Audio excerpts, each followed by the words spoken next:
प्रिया भाईजान न्यूज बता रहे थे, भाईजान न्यूज बन गए। आइला आइला धम्बुक, हाँ धम्बुक है ये तो। ओ भाई साहब, ओ भाई साहब,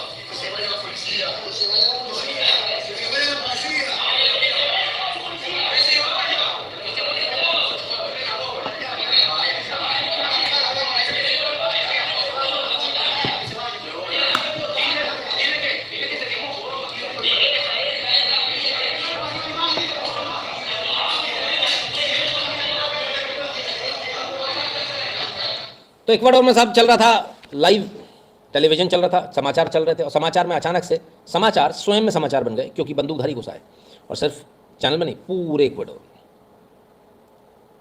फिर क्या हुआ, फिर देखें जरा क्या स्थिति हुई। ये कौन कौन सी पत्रकारिताएं हैं वो जितने अपने हैं ना, जो चिल्लाती हैं टीवी चैनलों पर, हैं सब वही लोग हैं, नाम ही ले रहे हैं।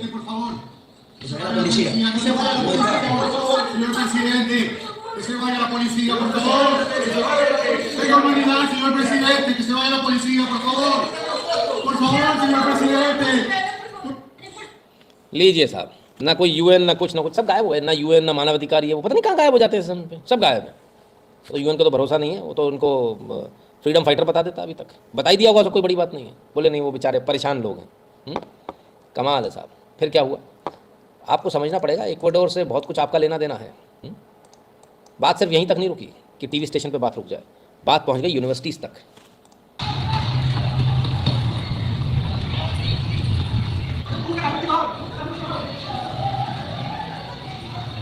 लड़कियां भाग रही हैं यूनिवर्सिटी में, क्योंकि इनको उठाकर गैंगरेप करने की मतलब होता ही है। अब वो क्या बोले।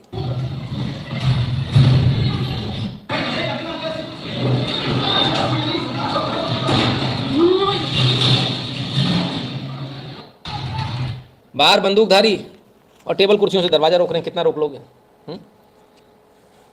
तो खैर, ये तमाम सारी यूनिवर्सिटीज़ का, जो कॉलेजेस है, उनका हाल था। आखिर ये हुआ कैसे, ज़रा समझिए। असल में अपने अपनी आदत बिगाड़ दी फर्स्ट न्यूज़ वाली, सबकी आदत बिगाड़ दी है। हाँ, फर्स्ट न्यूज़ वाली, बिल्कुल सही बात है। तो हुआ कैसे, इक्वाडोर में एक जेल थी, वो जेल तोड़ दी गई। जेल टूटने के बाद जो वहाँ से जो अपराधी भागे, वो सीधे गए कहाँ, सबसे पहले उन्होंने जो टीवी स्टेशन है उस पर हमला किया। टीवी स्टेशन के बाद जो है और तमाम सारी जगहों पर निकले, और तमाम सारी जगह इनके जो अपराधी कौन है ये हम बताएंगे आपको, लेकिन थोड़ी देर में। इसके बाद जो है ये तमाम सारी जगह गन्स वगैरह लेके निकल आए, बहुत सारे, थोड़े बहुत जो छुपे हुए थे, जितने भी जो कार्टेल में काम करते हैं, गैंग्स, जो सारी गैंग्स निकल आए। और इन्होंने जो है इसके बाद जब देखा कि स्थिति आउट ऑफ कंट्रोल हो गई, तो वहाँ के राष्ट्रपति ने जो है इमरजेंसी लगा दी 2 महीने के लिए, और रात में कर्फ्यू लगा दिया गया। फिर क्या हुआ, फिर उन्होंने जो है अपनी सेना को उतारा, क्योंकि पुलिस के बस की बात ही नहीं थी, पुलिस वालों को मारना शुरू कर दिया उन्होंने पकड़ पकड़ कर। तो सेना को उतारा, सेना को उतारने के बाद में जो है कुछ स्थिति कंट्रोल में आई, लेकिन अभी बहुत कुछ बाकी है। वो कहाँ है अमेरिका, जो दुनिया भर की दुहाई देता है। इन तमाम सारी बातों पर चर्चा करेंगे, लेकिन ज़रा और स्थिति देख ले, और क्या क्या हुआ। सड़कों पर लोग घूम रहे बंदूकें लेकर,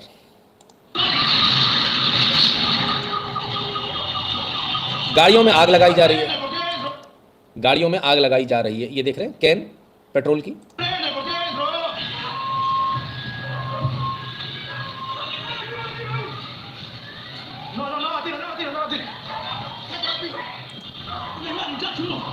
हाथ में बंदूकें हैं, हाथ में बंदूकें, कोई बोला तो सीधे मार दो गोली।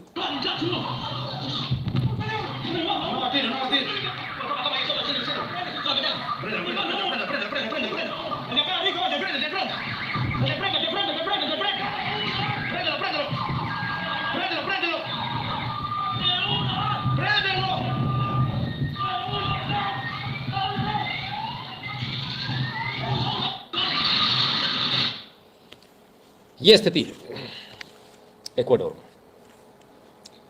मेरे मन में कुछ सवाल हैं, उन सवालों को मैं आपसे कर लूँ। तो सबसे पहला सवाल, यदि आपके देश में ऐसा हो जाए तब आप क्या करेंगे? आपकी क्या हैसियत, क्या औकात है? आप कुछ कर पाएंगे, या फिर चुपचाप पिटते रहेंगे, बाद में रोते रहेंगे? सवाल इसलिए क्योंकि आपसे सवाल पूछने पड़ेंगे, और आज आपको इस बात का जवाब देना होगा, खुद को देना होगा, मुझे नहीं, कि आखिर आप क्या करेंगे। कुछ करेंगे, या चुपचाप बैठे रहेंगे, या फिर इंतज़ार करेंगे कि कोई आए आपको बचाने। मेरे ख्याल से इंतज़ार ही करेंगे। कुछ नहीं कर सकते आप, क्योंकि वहाँ की जनता भी ऐसी पिट रही है। बाद में जब पुलिस वगैरह आई, जब ये जो है तमाम सारे जो मिलिट्री के यूनिट्स उतरे, तब जाकर स्थिति कंट्रोल में आने लायक लगी। लेकिन फ़िलहाल ये जो आप देख रहे हैं, ये सारे वही बदमाश हैं, सारे वही गुंडे हैं जो उतर आए सड़क पर। आपको देखकर ऐसा लग रहा होगा कि ये फिल्म का सीन है। फिल्म का सीन नहीं है साहब, ये असल सीन है।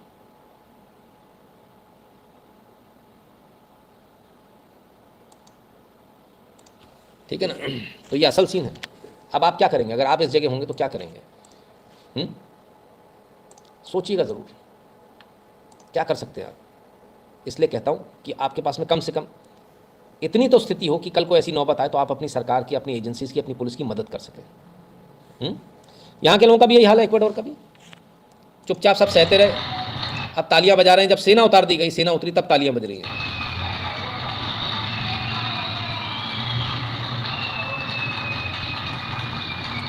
हमारा भी यही हाल है, बस हम लोग ताली बजा पाते, कुछ कर थोड़ी पाते। ताली बजा पाते, इंतज़ार करते रहते कोई आए। लेकिन जब तक इंतज़ार आप करते हो तब तक तो आपका बहुत बड़ा नुकसान हो चुका होता है।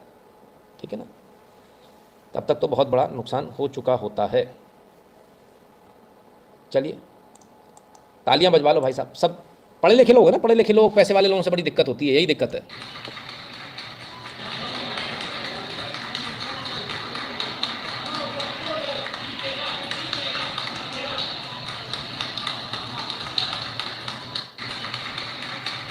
बाहर गोलियां चल रही हैं, अंदर साहब अपना शॉपिंग वॉपिंग कर रहे हैं। इन्हें दुनिया जान से मतलब ही नहीं, इनके लिए कोई दूसरा लड़ने आया। अपने यहाँ से बहुत सारी प्रजाति है, कोई मतलब ही नहीं, दूसरा लड़ने आए। सेना आएगी, सेना लड़ेगी, ताली बजा देंगे बस। अच्छा, वही लोग अगर यहाँ जब इनकी इज्जत इनको उठा के ले जाएं, इनकी औरतों को, और इनकी गैंगरेप करें, तब ये बड़े जोर जोर से चिल्लाएंगे, है ना। मतलब करना कुछ नहीं है, दूसरे पर आधारित रहना है। और दूसरे पर आधारित रह के क्या नतीजा होता है आप भी जानते हो। पर खैर, फिर सेना उतरी, और ज़मीन पर जब उतरी तो उसके नतीजे भी दिखने लगे। जितने गुंडे बदमाश थे, जो ये गैंग वाले थे, ये देखिए ज़मीन पर लेटा रखा है, ये इधर पर, ये एक एक का सबको पकड़ना शुरू कर दिया।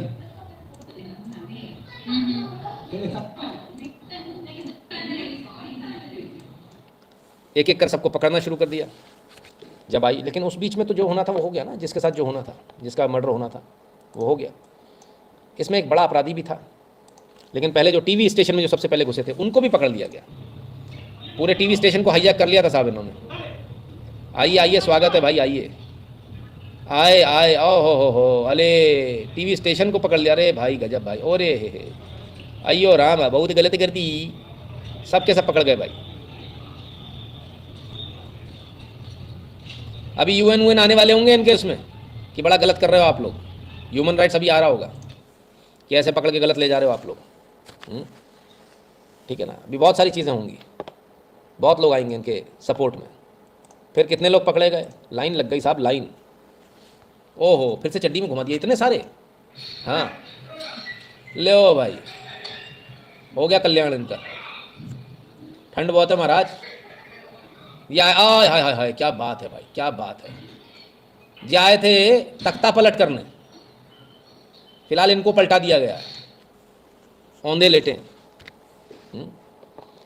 तो जो गुंडे बदमाश थे, उन लोगों को जो पकड़ा गया वो छूट गए थे, जो जेल तोड़कर जो भागे थे। कुल मिलाकर जो है ये भी पकड़े गए। ये कौन है साहब? ये टेररिस्ट है कैंटियो, और इनको भी इक्वाडोर में पकड़ लिया गया। ये भी जो है 2 पुलिस ऑफिसर्स की इन्होंने हत्या करी, इनके ऊपर आरोप है ऐसा। तो ये भी जो है ये माफिया है, कार्टेल का, ड्रग कार्टेल का माफिया है ना। ये सारा जो केस है ड्रग कार्टेल का है। और एक और इनमें जो सबसे बड़ा नाम है वो भी पकड़ा गया, ज़रा उसको देखें। ये है वो मोटू जिसने सारा कांड किया।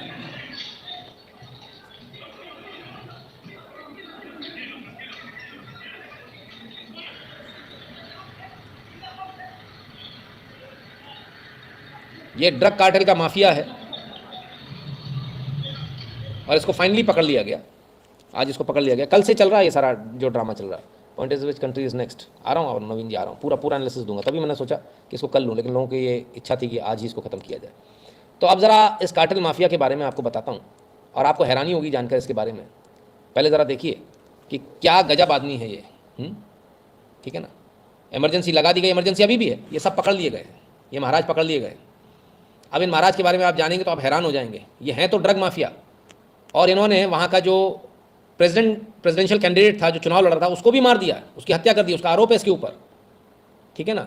इतना बड़ा माफिया है ये, छोटा मोटा नहीं है। तो ये हैं साहब वो, और इससे पहले भी जो है ये कई बार प्रिजन तोड़ के भाग चुके। 30 साल की इनको सज़ा हुई है, 20 या 30 साल, मुझे एग्जैक्टली ध्यान नहीं है। और भाई साहब के म्यूज़िक एल्बम्स भी हैं। ये म्यूज़िक एल्बम जानते हैं कहाँ शूट हुआ है? ओ हो, गजब कर दिया। ये म्यूज़िक एल्बम जानते हैं कहाँ शूट हुआ है? ये जेल के अंदर शूट हुआ है। वाह भाई वाह, क्या बात है, गजब है गजब।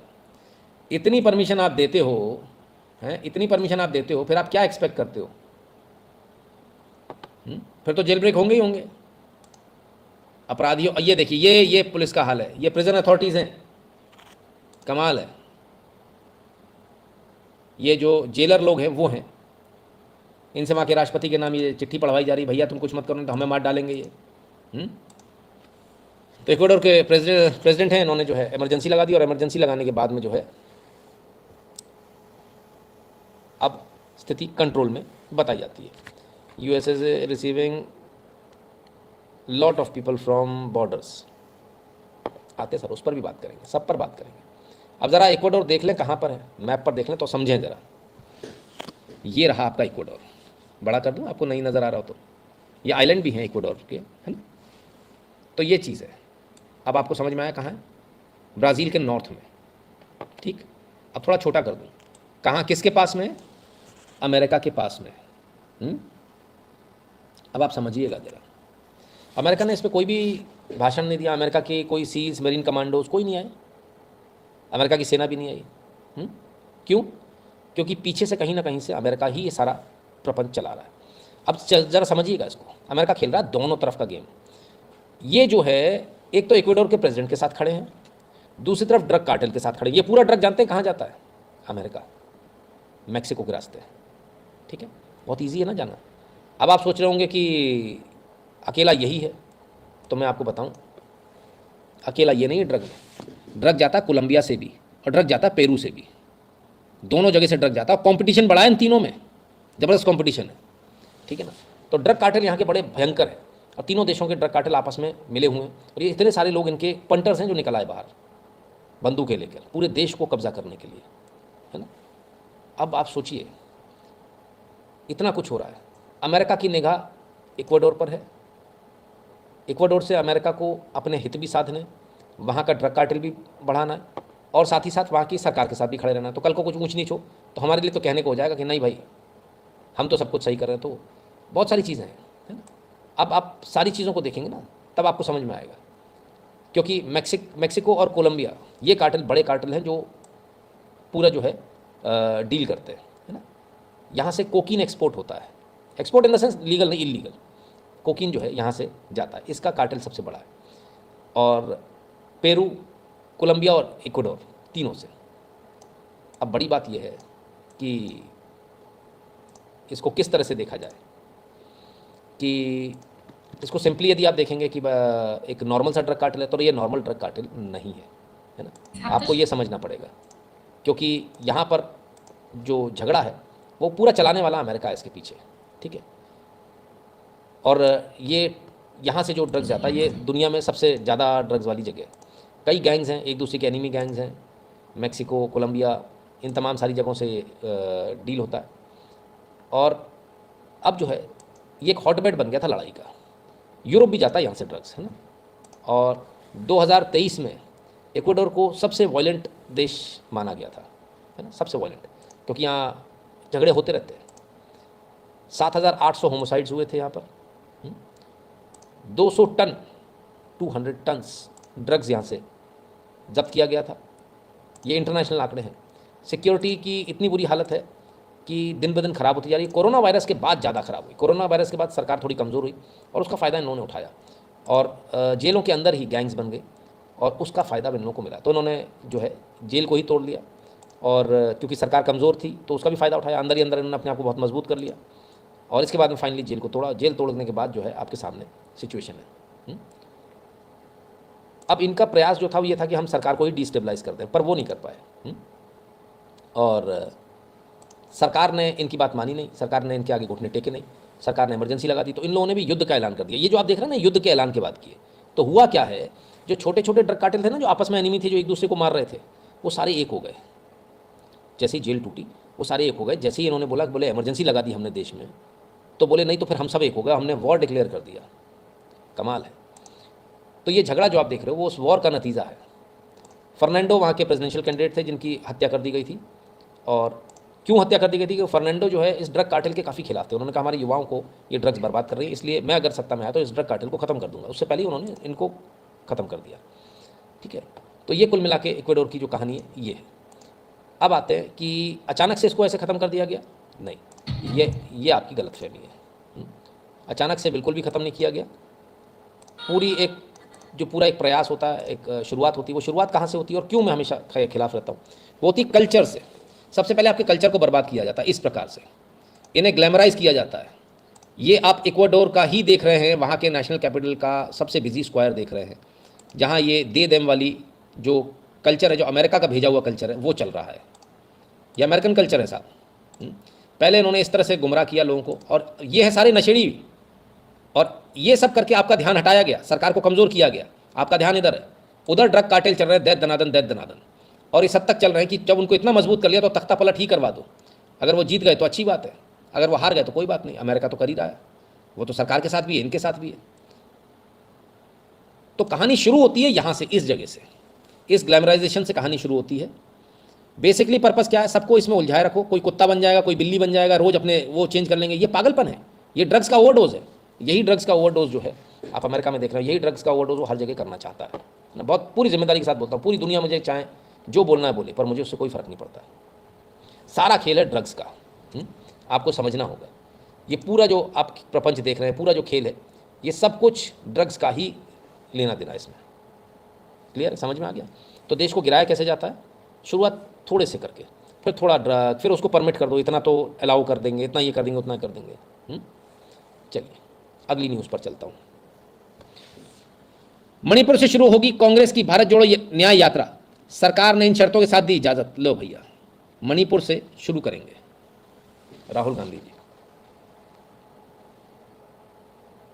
इक्वाडोर में तख्तापलट की नाकाम साजिश हो गई। कई सारे देशों में तख्तापलट हो रहा है, जनता को उकसाया जा रहा है। राहुल गांधी मणिपुर से अपनी यात्रा, न्याय यात्रा शुरू करेंगे। मणिपुर वो जगह जहां